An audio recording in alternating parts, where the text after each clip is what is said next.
A village we used to know. Kijiji ambacho tulipata kukifahamu. Zamani zile shughuli zote zilifanyika kijamaa.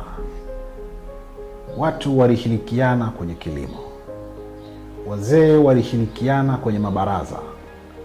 Akina mama walishirikiana kwenye uzalishaji. Koo zilishirikiana kwenye shida pamoja na raha. Na familia walipika na kupakua chungu kimoja. Kijiji ulichokifahamu sasa hatunacho. Ulikuwa ni utamaduni wa kutukuka.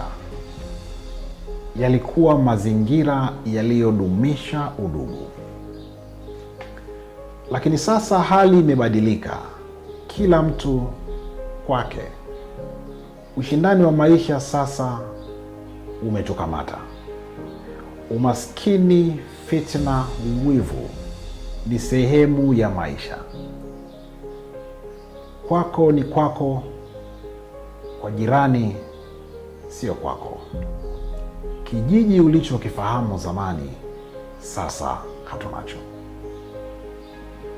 Kuna watu wanatamani kuishi kijamaa. Inapendeza, lakini nyakati zinawakataa. Ukisubiri sana kuungwa mkono, hutofika unakokwenda. Wazo lako, ndoto yako ni jukumu lako.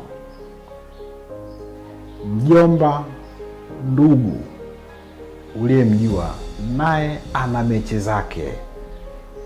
Changamoto na fursa uionayo ipambanie, maana ni ya kwako. Kijiji ulichokifahamu sasa hatunacho.